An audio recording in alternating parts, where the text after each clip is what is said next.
En El lobo estepario, una de las novelas más emblemáticas del ganador de Premio Nobel de Literatura alemán Hermann Hesse, después de que el protagonista Harry Heller encuentra un panfleto titulado El lobo estepario, en donde se revela un estudio psicológico que hace referencia al propio protagonista, como si el escritor misterioso de ese panfleto hubiera conocido exactamente quién es Harry Heller, y donde se plantea que la dualidad entre lobo estepario y hombre es un reduccionismo de la complejidad de la naturaleza humana, que no se puede concebir el lado humano y el lado del lobo estepario como un marginal, como un extranjero en términos del existencialismo de Albert Camus frente al proceso civilizatorio occidental de la modernidad, sino que más allá de esa dualidad lo que hay es una multiplicidad de personalidades, miles y miles de personalidades, de tal modo que cada uno de nosotros es una multitud. Después de encontrar ese panfleto, el marginal, solitario, lobo estepario Harry Heller se encuentra con una mujer, Armanda, que representa todo lo contrario al estilo de vida que ha ido llevando hasta ese entonces. Armanda es la personificación de los placeres eróticos, de ese libertinaje, de ese vigor y esa pasión de una vida vivida al extremo. Y mediante Armanda llega a conocer a un músico latino llamado Pablo. Armanda, entre otras cosas, le plantea a Harry Heller que planea enamorarlo para después pedirle a él que la mate, porque el suicidio es un concepto muy importante a lo largo de la novela El lobo estepario. Harry Heller, debido a su fatiga frente al mundo social, a su sensación de no pertenecer, de estar marginalizado de la civilización llena de superficialidades, piensa en muchas ocasiones en acabarlo todo con la navaja de afeitar, en suicidarse. Y al conocer a Pablo, el músico latino, por gracia de Armanda, que también acaba haciendo que Harry Heller tenga una relación con una mujer llamada María,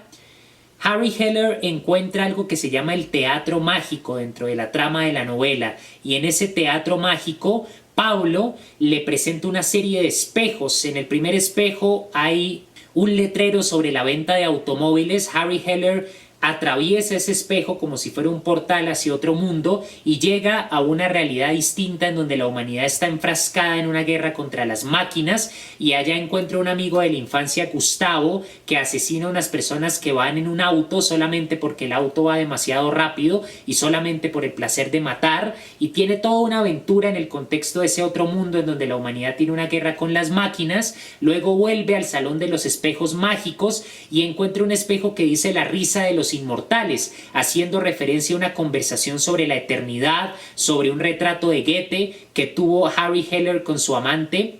Es más complejo incluso que la relación de un simple amante con esa mujer enigmática y llena de pasión hedonista llamada Armanda. Resulta que antes de conocer a Armanda, Harry Heller había ido a una fiesta, había visto un retrato de Goethe y se había puesto iracundo porque no compartía la interpretación del artista del rostro de Goethe, y posteriormente tuvo un sueño en donde Goethe mismo se le apareció y Goethe mostraba la risa y el humor como una expresión de una sabiduría que supera el fatalismo. Harry Heller, en su fase de lobo estepario, es un fatalista nihilista porque incluso ve el suicidio como la única solución, pero Goethe en el sueño le muestra que un auténtico sabio está más allá del fatalismo a través de la actitud del humor. El humor se vuelve por lo tanto una actitud de filosofía de vida, una actitud que plasma la filosofía en la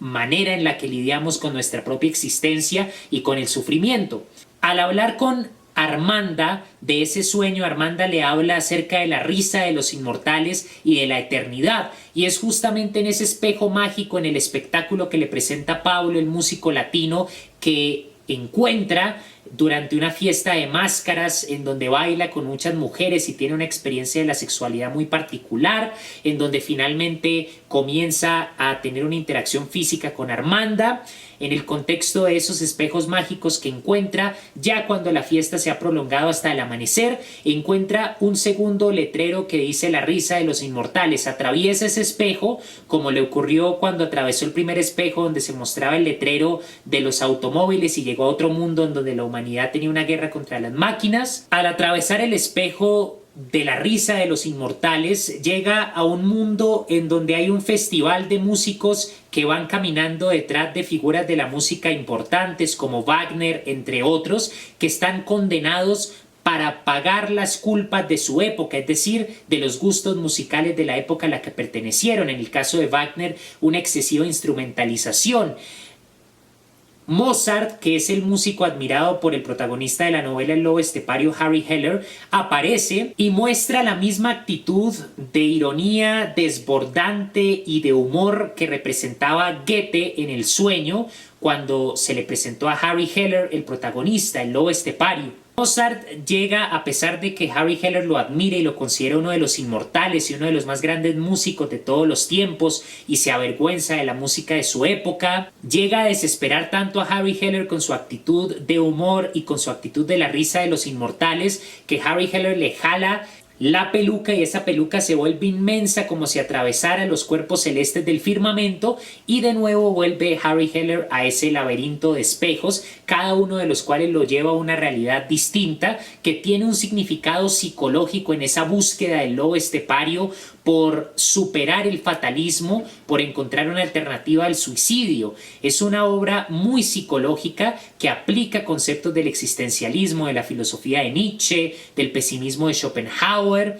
una discusión sobre el sufrimiento, sobre las pasiones, sobre el tipo de sujeto que debe existir ante la modernidad y la civilización contemporánea. Y Harry Heller encuentra un espejo en donde aparece un mundo en el que hay un jugador de ajedrez y está frente a unas fichas y cada ficha representa una personalidad diferente, es el juego de la vida y ese jugador de ajedrez inicialmente se le hace muy parecido al propio Pablo. Cada figurita representa un posible mundo derivado de una actitud psicológica y de una personalidad diferente. Entonces, si Harry Heller escoge el hedonismo, el erotismo, las sexualidades enfrenadas y escoge marginalizarse como un lobo, que a propósito es un símbolo que ve plasmado en el espejo cada vez que se ve, a veces un lobo deslumbrante cuando se agudiza su sentimiento de marginalización, a veces un lobo famélico y debilitado cuando se agudiza su amor por la vida, representado a través del hedonismo que plasma Armanda. Y Harry Heller se entretiene jugando con las fichas de su personalidad, creando diferentes mundos, viviendo cada universo que se deriva de una actitud psicológica distinta, de una forma de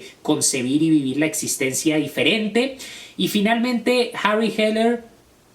llega a un mundo que dice matar por amor y recuerda la promesa que le hizo Armanda de que eventualmente él acabaría matándola. Entonces cruza hacia ese mundo y encuentra a Armanda durmiendo con Pablo, ambos desnudos y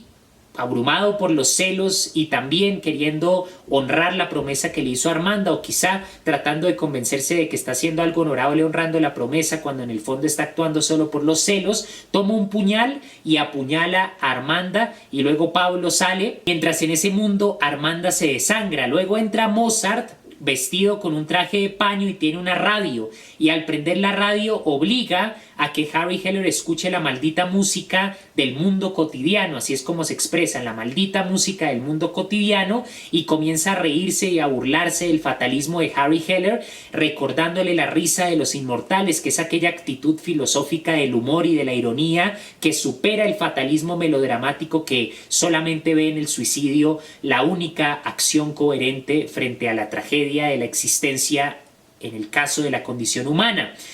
Y Mozart entonces convence